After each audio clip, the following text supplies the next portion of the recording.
we just talking about failing or succeeding when it's about the becoming?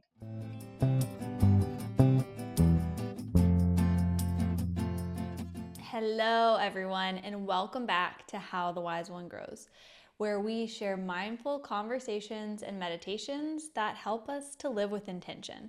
Today, we get to hear from the first Arab Saudi woman to cycle the ring road in Iceland, Yasmine Idriss, and she gives us a little lesson in feminine energy and how we can work with feminine energy as we work towards our goals, as we move through the inevitable failures that happen in life, how it can support us as we allow ourselves space to rest and deal with the guilt and shame that society tries to put on us with that, and how it can support us as we embrace the becoming of life.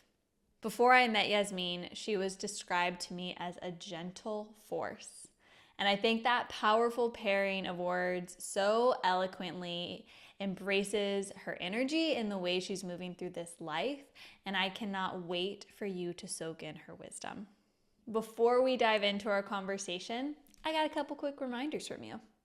So if you haven't heard me go on about this already, one of the best ways you can support this podcast is by leaving a review on your favorite streaming platform, especially Apple Podcasts. So reviews are like gold to the algorithm podcast gods, and they help this podcast reach more people. So I'm going to share one of our most recent reviews with you all, and hopefully you will take this time to leave a review too. I listened to this podcast in the car on my way home from work. Thanks for helping me undo the frenetic energy of this long day with your calming presence. Thank you so much for listening, for leaving a review, and I hope that you feel a sense of calm every time you listen to this podcast. If you love the conversations that we have on this podcast and you want to continue exploring them and how you can live with intention, we have an amazing intentional living community on Discord created for How the Wise One Grows listeners. There is a link in the show notes to join. It's a totally free community. We set intentions every week and continue the conversations we have on the pod, and I would love to have you there. So click the link in the show notes to join. I also want to invite you to join the Dream Team, which is the coolest group of humans who support this podcast every month, and you can join for as little as $3 a month. Your contribution helps to support the operating costs that go into making this podcast possible and helps us share it with even more people. All you got to do is click the link in the show notes to join. Have I given you enough things to do yet? I think so. So let's dive into today's conversation.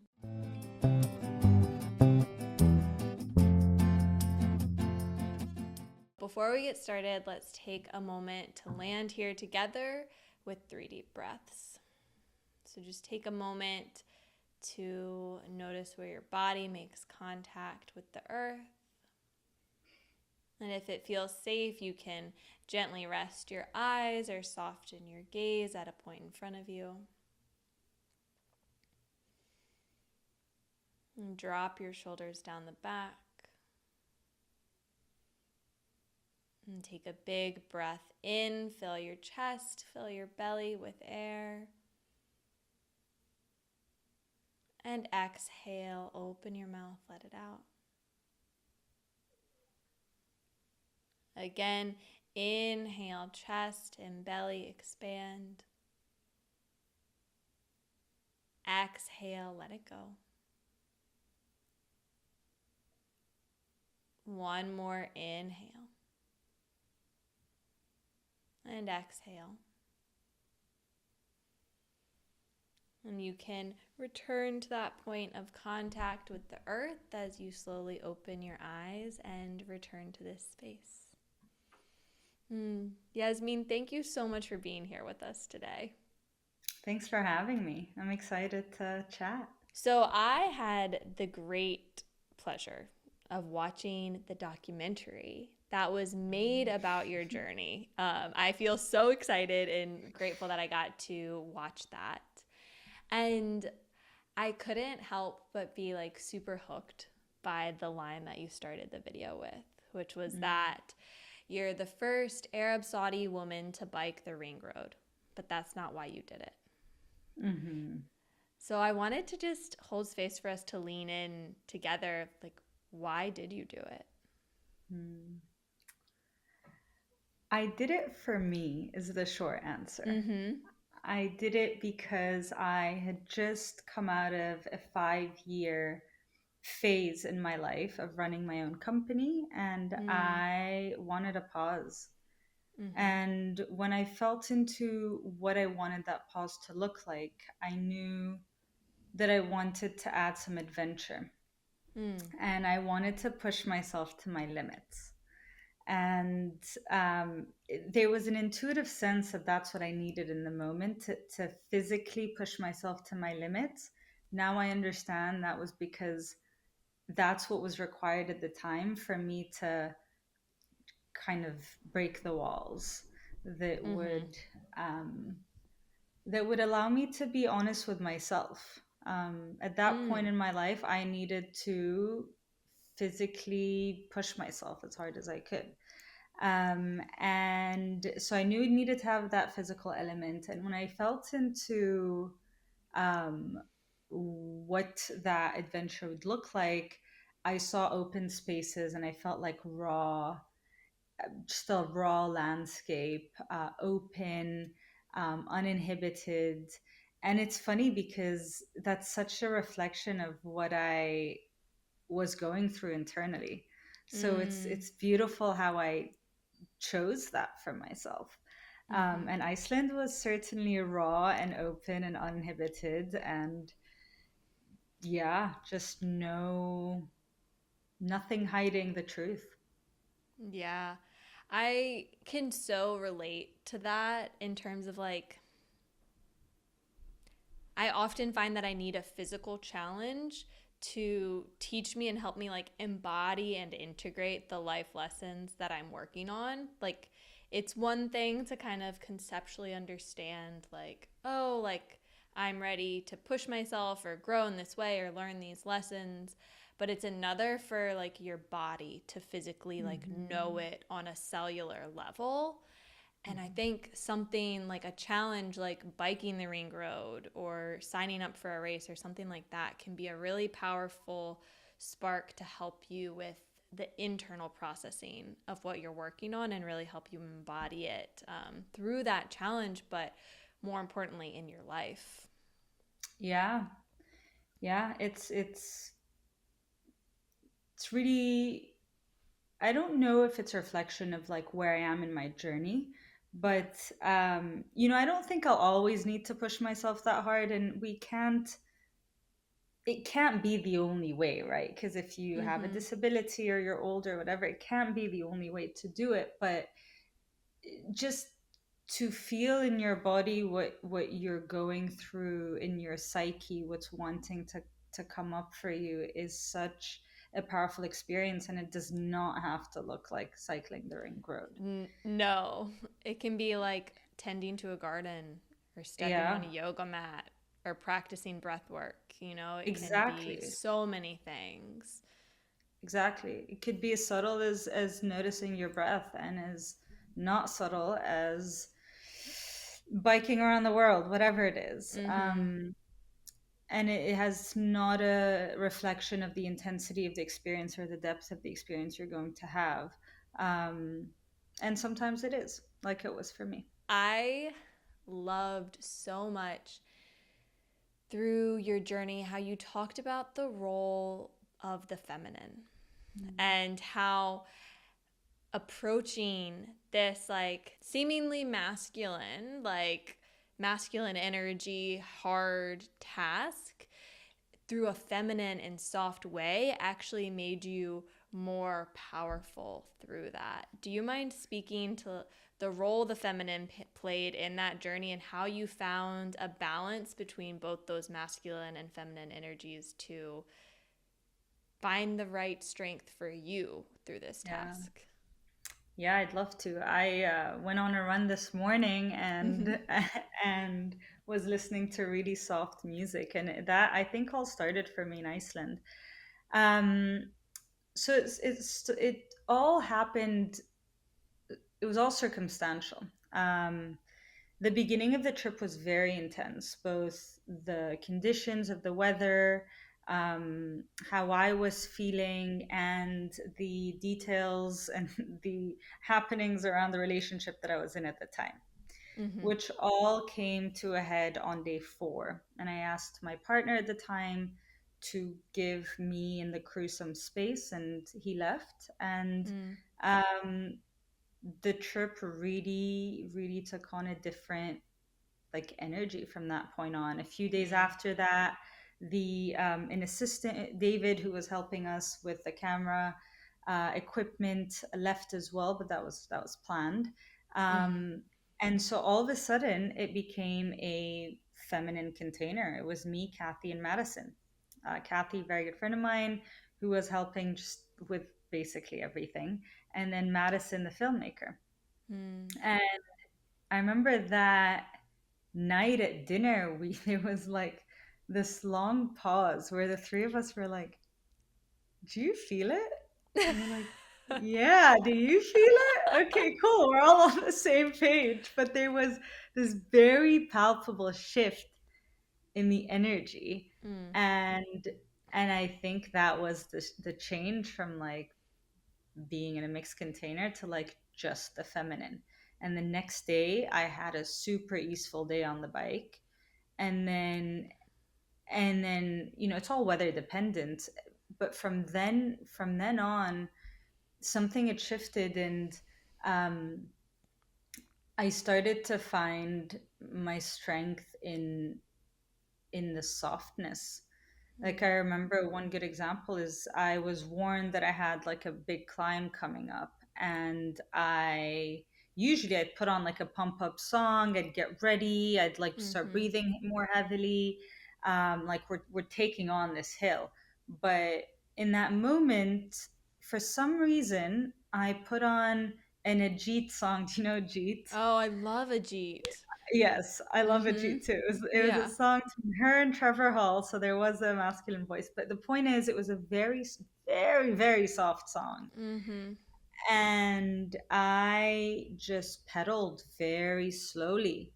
And it was this like easeful, graceful movement. And it felt like a wave. It felt like the slow wave. And it felt easeful. I felt like I could keep going for a long time. Mm. And it was a bit of a spiritual experience. I mean, I felt like I wasn't alone, like there was support around me, Mm-hmm. helping me climb up this hill. And I think just allowing myself in that moment to really feel the depth that's available in the intensity of these moments. The masculine is to kind of like cruise through that moment. But what Mm-hmm. if you took time to feel Mm. every second of that moment? I think there's like an extra reserve of energy that's Mm-hmm. available to us there. But the trick is to really allow yourself to sink in, Mm-hmm. because there is a middle ground where you don't get either, right? You're not getting like the intensity of the ultra masculine nor the like soft support of the feminine. Um, so I think the trick is to really allow yourself to be in it, and that carried through. There was more. I was moving. I was, dancing off the bike and just moving energy in these beautiful ways. Yeah, the trip took on a very different flavor, and I think that's what it was always meant to be about. Mm. That's so beautiful to hear. I feel like I just got back from surfing in Costa Rica, and I am a Cool. very beginner surfer, and I was taking a lesson, and the instructor just like kind of looked at me at one point and was like, what's the rush? Like, you don't want to be on the big waves right now. Like, where you are right now is perfect and it's a journey. And I Mhm. think there's that like masculine energy that comes in that's like, yes, I want to like power through and push and work hard and be on top. But sometimes when we lean too far into that, we're missing the point. And when we can Right. like really lean into the softness of like, It reminds me so much of yoga. In the Yoga Sutras, there's a verse from the Bhakti Sutras that's like, stop and make everything sacred. Like this moment right now, this is the divine, this is the sacred. So, how can we open up to her and embrace her in, those seemingly really difficult challenges, like biking up a hill while you're biking across a country? And even in like the small moments of like pouring yourself a cup of tea, how can we really tap into the fullness that is there in all of these Hmm. moments? And I think you're Hmm. really spot on by like leaning into the feminine and being Hmm. willing to slow down and open up to feel the wide range that is Hmm. alive in those moments. Hmm. Yeah, beautifully put. And I don't want to bypass the masculine either. There were definitely moments of like, we're going, Yeah. moments when, for example, the wind was building up and I had to get to the next like campsite or guest house or whatever, and I had to just go. I'm Mm-hmm. sure there was a feminine approach to that, but in the moment I chose the more intense one, and Mm-hmm. I just went, and that's super useful as well. I think the reason we're focusing on the feminine approach is it's not talked about as much, and it's not the Yes. culture we live in, and it's not the option that's exemplified to us. But it's always a balance. I think it's important to note that it was just really cool to experience this ultra masculine challenge in a deeply feminine way. Yeah, it's so beautiful. Hmm. And now that you are no longer like on the ring road, how are Hmm. you integrating this into your life? Like how has your life changed since that journey from before? And I'm also really curious too about how you lean in within yourself in moments of challenge, like when you want to call on more of the feminine and when you want to call on more of the masculine. Because you're spot on, we do need both. And a lot of it's leaning into and discerning like when you need to pull more of which end. Hmm. Yeah,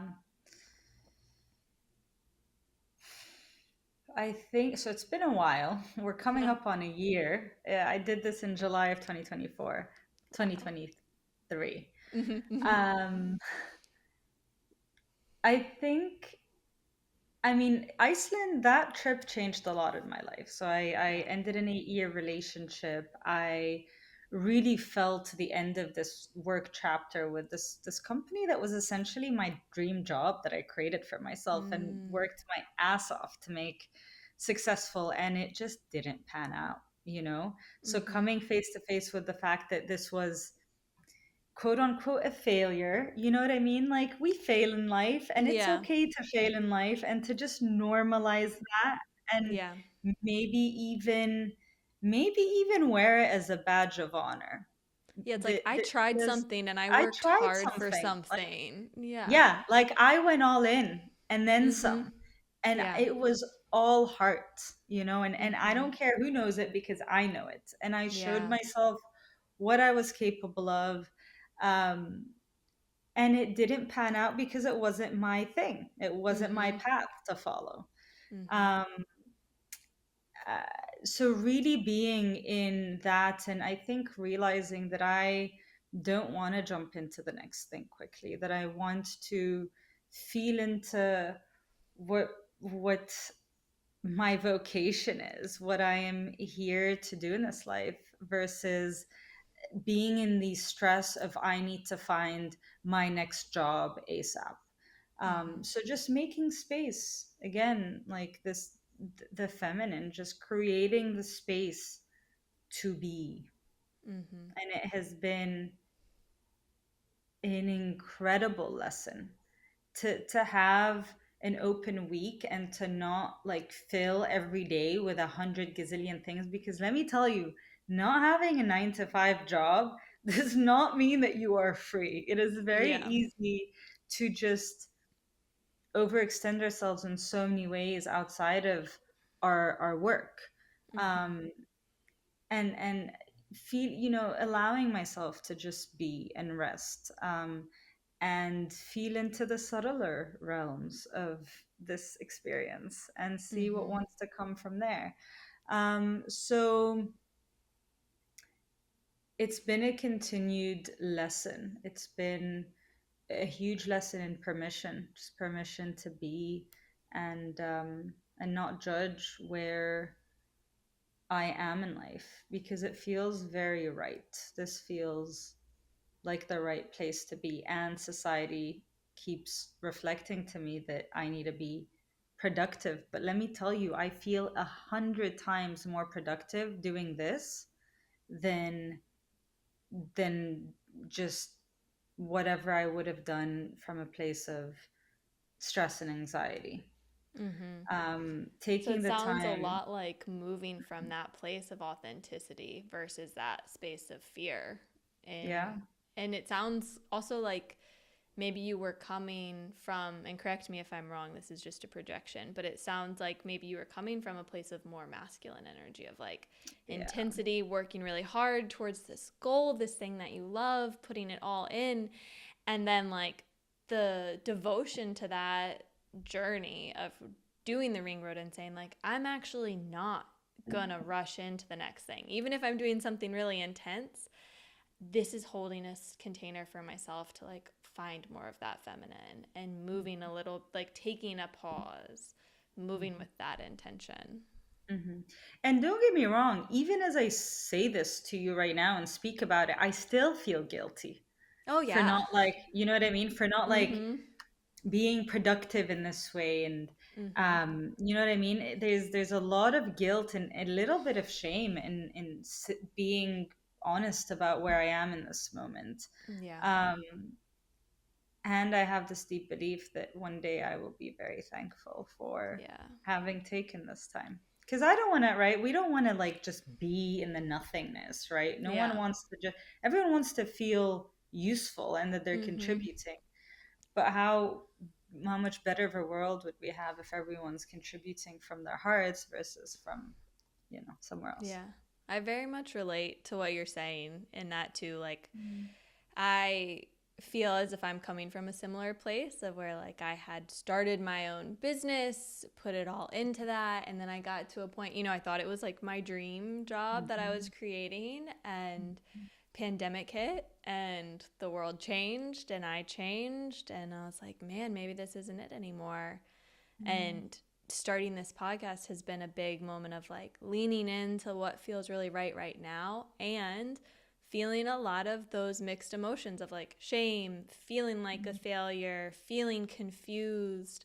Mhm. And I think about that reminder too in this space of like the beginnings and the unknown, and not feeling like the quote unquote success you want to be or think you should be in your mind. And I've been reflecting a lot on what that surf instructor said too, of like, why do you want to be riding the big waves now? Like, where you are right now is a part of it. Right. That's like the process. And just being humbled of like, we're in the beginnings and in the learning of the journey, and it's just unfolding, and how can I enjoy this moment too as I'm moving Right. through it. Right. And what we see in the media is the success or even sometimes the failure. We talk about the failure sometimes, but mostly we're talking about success and we're Mm-hmm. looking at people's success stories. But what about the interim? What about the Mm-hmm. pause? What about the middle? What about the building? Yeah. Like, what are you doing to become the person you need to become to bring your dream to life? Yeah. We don't talk about that enough because most of us are in that phase for most of the time, Yeah. right? And so why are we just talking about failing or succeeding when it's about the becoming? Mm. as, as you say this really beautiful thing, my headphone drops, but you're so right. Like, no, but you're so spot on. Like, it's not just about failing or succeeding. Like, life is the Mhm. becoming, and how can we lean Mhm. into that? And especially when we're in, like, we're on Instagram and we're seeing these highlight reels of everyone's life and all these stories, we really are denied the full scope of what it takes to get there. We just think everyone's in all these high Yeah. moments, but what you don't know is like how much work or how much doubt or all the other things that got to that tiny moment, or maybe what's underneath the surface that just isn't even spoken or seen of that moment too. Yeah. And I think that for a lot of people, the interim phase is done in community. I mean, ideally it's all done in community, but we support each other, right? By sharing the fact that it feels pretty icky to talk about the fact that I'm not working right now, Mm-hmm. might give permission for someone else to feel okay about their situation. Like I feel like voicing these things, especially in this new like gig economy where a lot of people are like going in and out of jobs relatively quickly or taking Mm-hmm. time to figure out their next step. There's a lot more pauses where the generation before us was in the same job for 30 years, Mm-hmm. so for us, normalizing the pauses and celebrating them and encouraging each other to fully and giving each other permission to fully be in them, Mm-hmm. um, I think really helps. What are you finding is supporting you in giving yourself that space to figure out what is next and like what keeps you rooted in those moments of doubt and when the shame comes in and all the self-criticism or social things that try to flood our minds, Mm-hmm. what's helping you and supporting you, and what isn't too, like it's Mm-hmm. very real if it doesn't feel that way, it doesn't feel grounding too. Yeah, great question. I wish I had answers. Mm-hmm. The truth is I'm figuring it out. And Yeah. what's helping me, and it has been a relatively busy time. Like I'm traveling quite a bit. There's a lot of movement, Yeah. but for a while there was less so. And learning to be in what I'm feeling very much as a void, learning to be in the void of like total nothingness. Like you feel into it. Like I'm someone who's pretty fiery, who's usually like I'm working towards something and I'm motivated and Mm-hmm. that's my nature. Mm-hmm. And to allow myself to be in the water for a minute and be like, okay, there is nothing here. What does this mean? Mm-hmm. Maybe I don't need to know what it means. Maybe I just need to be. Yeah. Um, And the discomfort of that too, if that's not your inclination or your so nature. Yeah. so uncomfortable. But again, the feminine or the masculine, or like we can also find other archetypes other than feminine and masculine, because people usually tend to think about gender. We're not talking about No. gender here. We're talking Yeah. about archetypal energy of like yin and yang, Mm-hmm. um, doing and being. And it's insanely difficult for me to just be. Like I took a nap the other day after like a movement practice. I felt tired and I'm like, oh, maybe I should actually like rest. And I Mm-hmm. napped, and that was such a foreign feeling. Mm-hmm. There was like a wrongness in it for me. Yeah. And so just being with that, noticing what are my tendencies, what are my patterns, why do I feel the way I feel when I give myself rest? Why is it so hard to give myself rest? Mm-hmm. Um, why do I feel the need to be productive in subtle ways? Like, oh, I'm going to get creative. This is my creative. But what if you don't want to pick up a paintbrush, Mm-hmm. Like even in the pause and the rest and the vacation, there is a certain script for how to do it. I feel that goes around on social media and in society of like, this is how you take a pause in life. You become creative. But it's like, no, to become creativity is your highest expression. Yes. Like to be creative, you have to be pretty. You don't have to be anything. You can create from any level, but your most authentic work will come from a place of truth. And to be truthful and honest, you have to give yourself space and time to feel the truth. And Mm-hmm. so that's what I've been doing. I mean, I have a practice of stillness in the mornings, and I'm also in study right now. I'm studying, but what's helped me has really been um, being in the pauses, like consciously being in the pauses. and Yeah. following the discomfort in my body wherever I feel it. And it usually leads me somewhere. Yeah. Yeah. Yeah. I very much relate to that, like a natural fiery energy of like, go, go, go. I need to be working hard. I need to like prove my worth. I need to achieve this goal.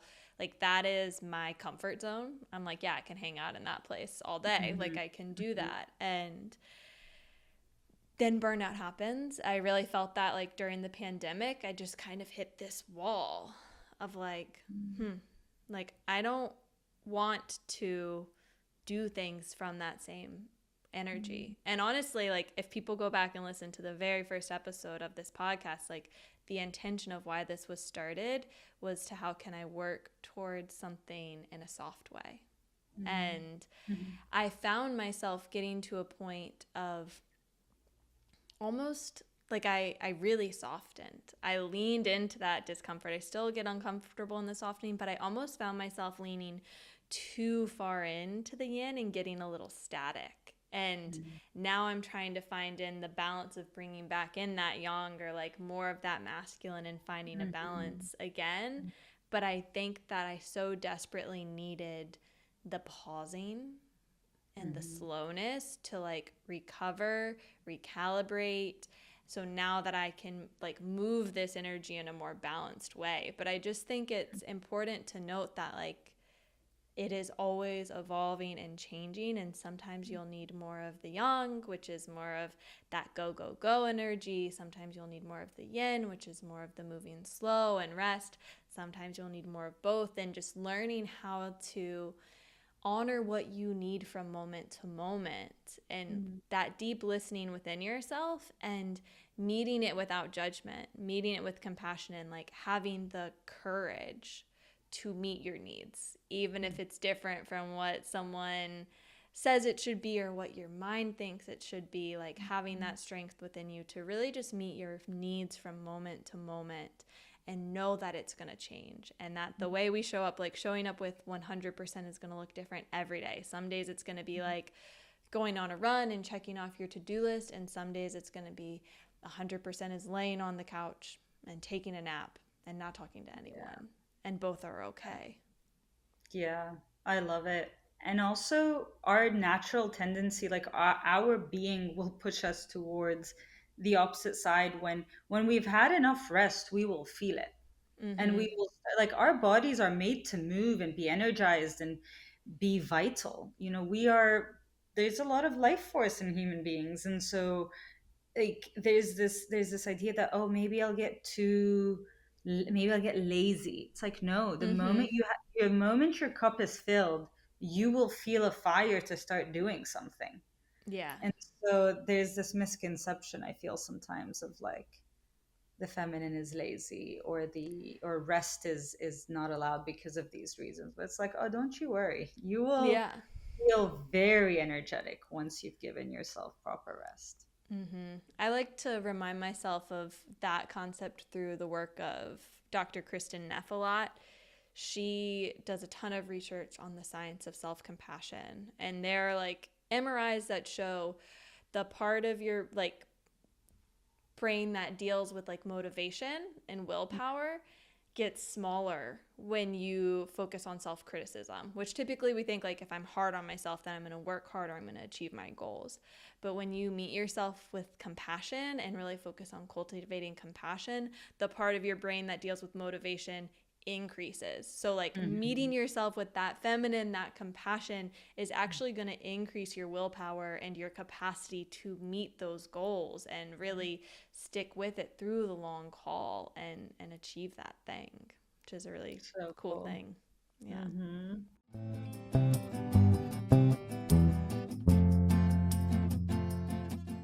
In the documentary, you talked a bit about like the significance of doing something for the first time, and how that can sort of like be a paradox. Do you mind speaking to like what it means to be a Saudi Arab woman doing these things for the first time, and the wholeness that comes with that? Hmm.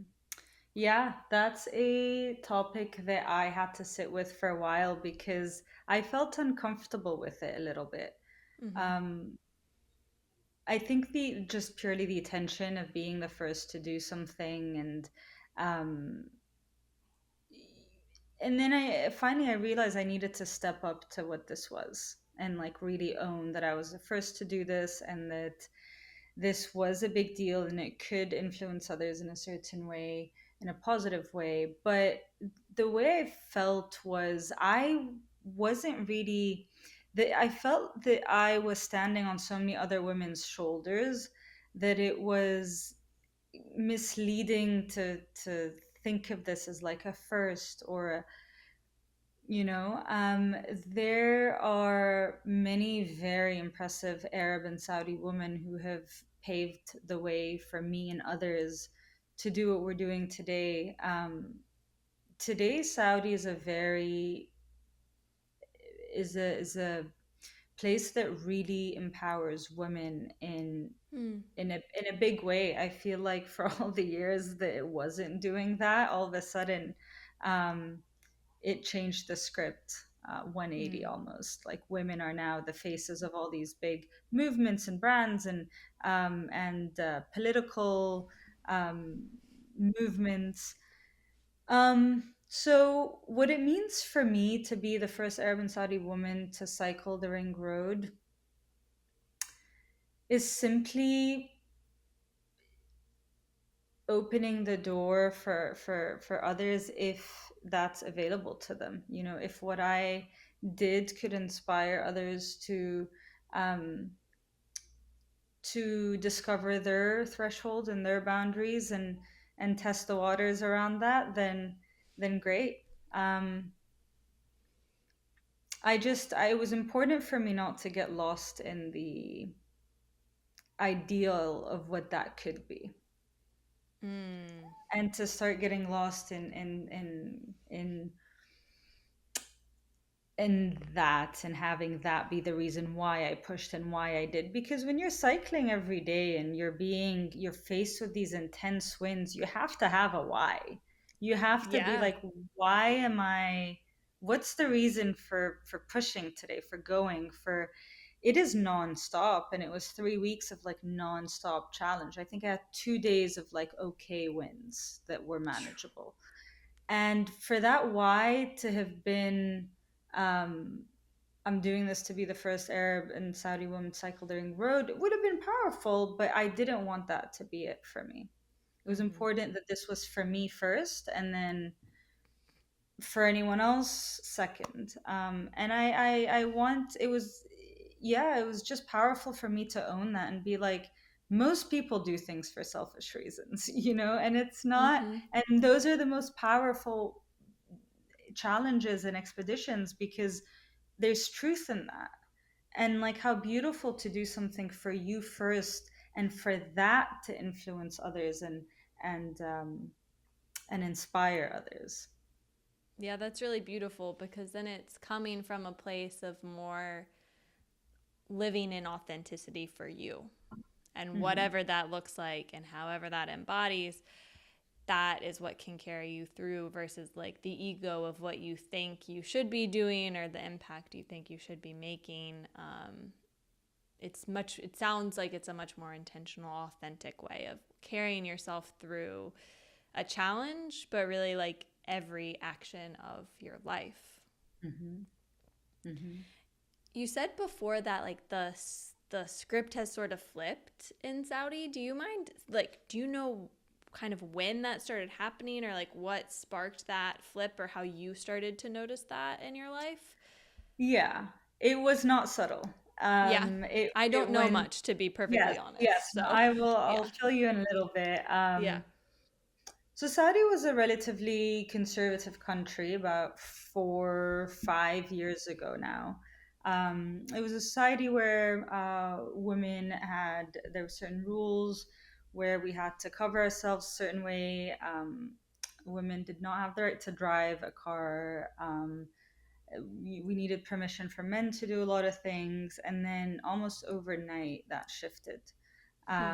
And women had the right. It started with the right to drive, which was truly groundbreaking. I mean, I remember the feeling in my body when I heard that news. Wow. Um, and and then How old were everything you when else, that happened? everything trickled down from there. I mean, 25, Okay. I think, 25, Yeah. 26. Yeah. Um, and yeah, they just started empowering women. We still, you still have to dress conservatively, but the abaya, the black cloth or dress that we used to wear to cover ourselves, now doesn't have to be black. Is more it's optional, unspoken rule that it's optional, but you still have to be dressed conservatively. But now the kaftans are colorful, and there's yeah, just more joy in the way that women carry themselves. And there's a huge social effect that came from that. And the government's really pushing women to be on the forefront of things. So it's never been a better time to be a woman in Saudi Arabia in particular. Um, and yeah, I guess the timing of it was also really, really cool. Had I done this before these changes were made, I think it still would have been impactful, but in a different way.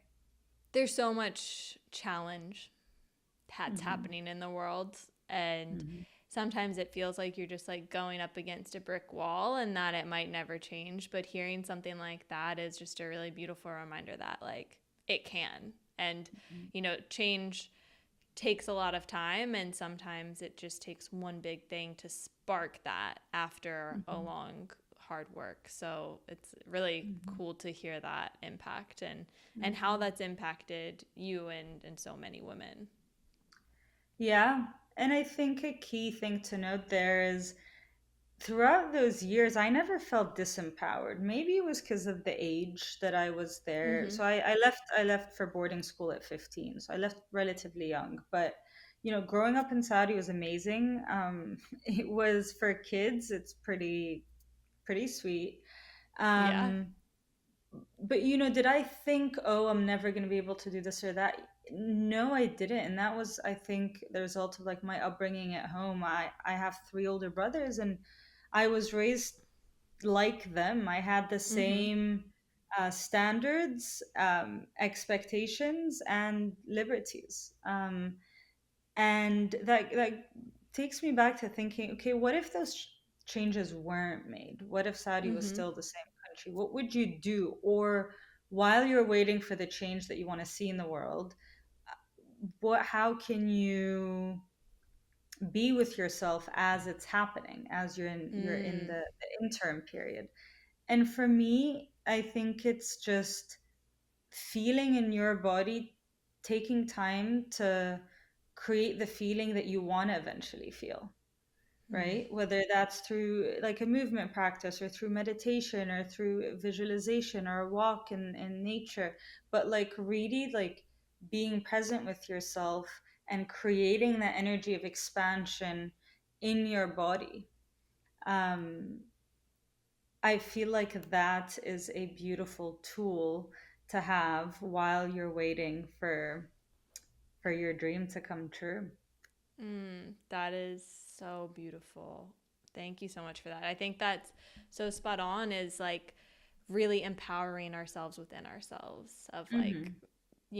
there are so many circumstances and things in the world that are very real, and Hmm. you have capacity and agency within you to, generate that feeling and cultivate those changes within yourself, even if the things around you haven't evolved that rate yet.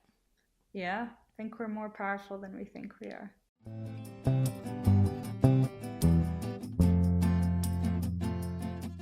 So, as you are just in this liminal space of like finding out what's next and really like reflecting on the journey that you had, is there anything that you would recommend to someone if maybe they are kind of in that point of a turning where they're shifting course and they're unclear of what comes next?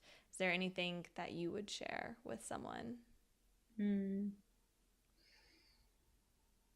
I would say, to the best of your ability, get resourced.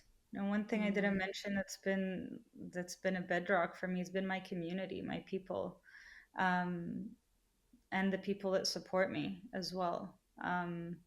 So to resource yourself and um, to to not feel like it's all or nothing. Like it doesn't look the same for everyone. It's not I'm going to quit my job and that's the only way that I can give myself space to feel into my highest desires. No, you can mm-hmm. it's, you can I get that people are tired after work. You can give yourself the weekends. You can give yourself a morning on Saturday or Sunday. There's so many creative ways of finding and carving out this time for ourselves, um, to be with our deepest, most essential selves. So not to be hard on ourselves, and yeah, just finding ways to encourage finding ease in the process, because even in that whole process there could be a very intense way of approaching it, of like, I must find the time, I must soften. It's like Mm-hmm. it becomes a oxymoron very, very quickly. Yeah. But yeah, finding people to help you along the way, like it's not one sided. It's usually we help the people that help us and vice versa. But to be in conversation and to have someone to keep you accountable, um, don't love that word, but to keep you, to make sure you're honoring your commitments to yourself, I think is Mm. helpful. Yeah, I think that's a really beautiful reminder of like rest can look soft too. It can Hmm. happen by taking 3 breaths before you walk into your home at the end of the day. And we Hmm. can find these small moments and ways to integrate that. Hmm. Yeah, and it doesn't have to be, everything doesn't have to be as intense, just like you said. It doesn't have to be all or nothing. And again, that, Hmm. that reminder to meet yourself where you're at. Hmm. Hmm. Mm. Hmm. Thank you so much for sharing this journey and for being so vulnerable and authentic about like how we can live in the rawness of what it means to be human, how we can be soft and compassionate with ourselves through it, and really the wholeness of all that it embodies. I really appreciate hearing your story, and Yeah. I know so many people listening will too. Oh, thanks for having me. It's a part of my own journey to share about the vulnerability and rawness of this place. And so thanks for offering this platform and for talking about things that are important right now. Yeah. I'll make sure I have Yasmine's information linked in the show notes too, so you can stay connected and see all the wonderful things she's doing. Mm. Your film is not currently available for the public, but maybe will be. Yeah, TBD TBD. on Cool. that. Yes, So, I'll let you know. yeah, as I know, once it's available or if it's available, I'll put it in the show notes for people Hmm. too. But thank Hmm. you all for listening and being with us. And Yasmine, thank you so much for your time. I really loved this conversation with you. Such a pleasure. Thanks for having me.